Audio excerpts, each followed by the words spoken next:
Big boss leaks ఇచ్చాడు bro. రేపు ఏం జరిగిద్ది, ఎల్లుండి ఏం జరిగిద్ది, ఆ టాస్క్లు ఏం జరిగిద్ది, రేపు ఏం టాస్క్లు ఉన్నాయి కూడా కంప్లీట్గా ఇచ్చేస్తూ వన్స్ బిగ్ బాస్ నుంచి బయటకు వచ్చిన తర్వాత అసలు లీక్స్ ఇవ్వడమే మానేసి దేనికి బ్రో? అక్కడికి వెళ్ళిన తర్వాత ఏంటంటే బ్రో అది మనకు లైఫ్ ఇచ్చింది. లైఫ్ ఇచ్చిన తర్వాత వాళ్ళ నుంచి కూడా నాకు కొంత వచ్చింది రిక్వెస్ట్, లీక్స్ అంత ముందు ఇచ్చేవాళ్ళు మీరు ప్లీజ్ ఇవ్వద్దని. నేను చెప్పా కదా, నాకు హ్యూజ్ రెస్పెక్ట్, నేను ఫుల్ గ్రాటిట్యూడ్ పర్సనాలిటీను. నాకు ఒకటి ఇంత చేస్తే నేను ఇంత చేస్తాను, అవకాశం వచ్చిన ప్రతిసారి నేను చేయడానికి ట్రై చేస్తూనే ఉంటాను. అంతే. నాకు ఇప్పుడు రాహుల్ అన్న వచ్చిన సెలూన్గా రిబన్ కటింగ్ చేశారు కదా, రాహుల్ అని ఏది లైఫ్ అంతా ఆయన గ్రాటిట్యూడ్, ఏదైనా కూడా రాహుల్ అన్నకి వెళ్ళిపోద్ది అనుకుంటే నేను చేస్తూనే ఉంటాను. ఆయన చెప్పలే, నేనే చేస్తుంటా. తెలియకుండా ఆయనకి ఏమైనా అవసరం అయితే నేనే రీల్ చేస్తా, ఆయనకి ఏమైనా అవసరం నేనే షేర్ చేస్తా, ఆయన అడగడు.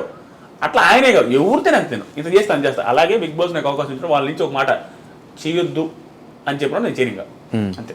సో ఫైనల్గా ఈ ఇయర్ 2024లో బిజినెస్ ఒకటి స్టార్ట్ చేశారు అండ్ 23 ఎండింగ్లో 24 నుంచి ఈ సెలూన్ బిజినెస్ ఎందుకు స్టార్ట్ చేశారు బ్రో? అదే చెప్తా బ్రో. నాకు 2 బిజినెస్ బ్రో, బిజినెస్ ఐడియాలు కూడా ఇస్తాం మన వాళ్ళకి.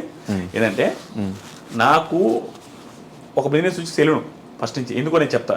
2 వచ్చి కారు వాష్ ఒకటి, 3 వచ్చేసరికి ఏదైనా రెస్టారెంట్ లాంటిది ఏదైనా ఫుడ్ రిలేటెడ్ ఏదైనా పెట్టుకుందాం. ఆ 3 ఎప్పటి నుంచి అనమాట 2018 నేను డబ్బులు సంపాదించడం స్టార్ట్ అయినప్పటి నుంచి ఈ 3 ఒకటి పెట్టుకుందామని ఉంది. ఎందుకంటే అది లైఫ్ లాంగ్ ఎప్పుడు ఉంటుందని అనిపించింది. ఎందుకంటే కారు వాష్ నేను ఎక్కడికి వెళ్ళినా కార్లో అక్కడ వెయిటింగ్లో ఉంటాయి, ఆడు వాష్ చేసేసరికి మనం ఒక అరగంట గంట 2 గంటలు ఆగాల.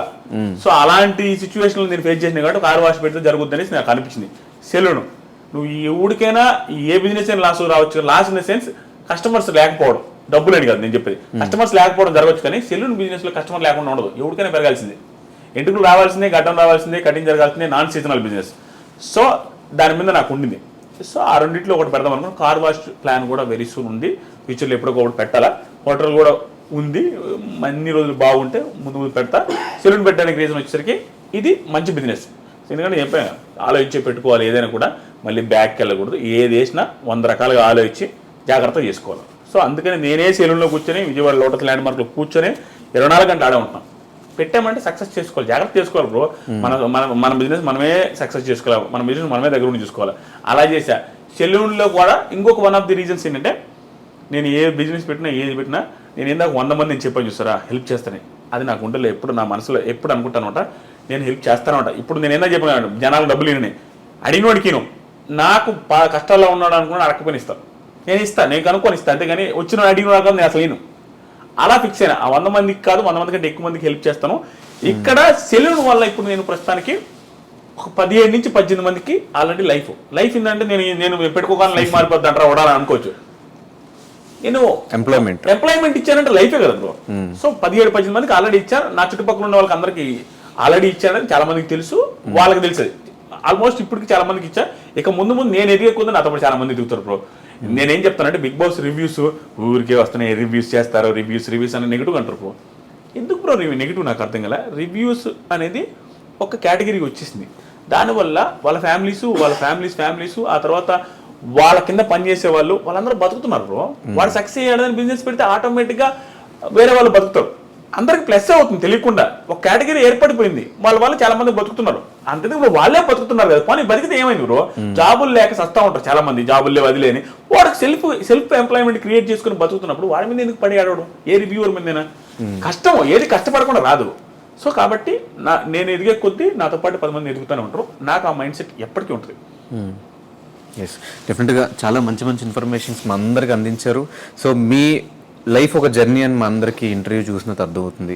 సో ఇలాగే మిమ్మల్ని చాలామంది ఇంకా ఇన్స్పిరేషన్గా తీసుకుని ఏదో ఒక ఫీల్డ్లో వాళ్ళకి నచ్చిన ఫీల్డ్లో వాళ్ళందరూ ఎదగాలి. అండ్ మీరు కూడా ఇంకా దిష్టేం తగలకుండా ఇంకా కోట్లు డబ్బులు సంపాదించాలని మనస్ఫూర్తిగా కోరుకుంటూ, మా ఆడియన్స్కి ఈ సందర్భంగా ఏదైనా ఒక మెసేజ్ ఇవ్వాలి. ఇంత సపోర్ట్ చేసుకుంటూ వచ్చి మీకు ఇన్ని వ్యూవర్షిప్, ఇంత మీ ఫ్యామిలీకి ఒక లవ్ అండ్ సపోర్ట్ చూపిస్తున్న వాళ్ళందరికీ ఏం చెప్తారు? ఏం లేదు బ్రో, నేను ఎప్పుడు చెప్పేది, నా లైఫ్ నా సబ్స్క్రైబర్స్ పెట్టిన భిక్ష. ఆ బిగ్ బాస్ రివ్యూస్ యూట్యూబ్ లేకపోతే ఆదిరెడ్డి లైఫ్ని, ఆదిరెడ్డి ఫ్యామిలీ లైఫ్ని ఎవరు ఎక్స్పెక్ట్ చేస్తుండేవాళ్ళు కదా. అసలు ఇమాజినేషన్లోనే నేను ఏ రేంజ్లో ఉండేవాడిని, ఎంత పీక్ ప్రాబ్లమ్స్లో ఉండేవాడిని అనేది నేనే ఊహలకు కూడా అంత. సో నా సబ్స్క్రైబర్లో పెట్టిన భిక్ష. వాళ్ళ ముందు ఎప్పుడు నేను తలంచే ఉంటాను, వాళ్ళ ముందు బిల్డప్ అయ్యాను. నేను ఎప్పుడు కూడా నువ్వు నన్ను చూసిన వాళ్ళు కానీ బిగ్ బాస్ ముందు ఆదిరెడ్డి ఎలా ఉన్నాడు, బిగ్ బాస్ తర్వాత అలాగే ఉంటాడు. అదే డౌన్ టు ఎర్త్, ఎవరితోనే అదే విధంగా మాట్లాడతా, అంతే నార్మల్గా ఉండిపోతా. ఎందుకంటే అసలు నాకు ఫాలో అయ్యి నేను ఫాలోవరు, నేను సబ్స్క్రైబర్ అన్నారంటే నేను ఇంకా వాళ్ళకంటే నేను తక్కువలాగా ఫీల్ అవుతాను. ఎందుకంటే వాళ్ళు పెట్టిన బిగ్ షాప్. దాంతోపాటుగా నేను ఇంకొక పర్సన్కి నేను ఖచ్చితంగా థ్యాంక్స్ చెప్పాలా, అది మా వైఫ్ కవితకి. ఎందుకంటే బిగ్ బాస్లో ఉన్నప్పుడు బీభత్సమైన స్ట్రగుల్ ఫేస్ చేసింది. ఆ ట్రోల్స్ కానీ, ఆ మీమ్స్ కానీ, ప్లస్ ఆ టైంలో చిన్న పాపను పెట్టుకొని చేసుకోవడం కానీ. దాంతోపాటుగా ఇప్పటికీ నేను మా వైఫ్తో అసలు టైం స్పెండ్ చేయను, చాలా తక్కువ టైం స్పెండ్ చేస్తా.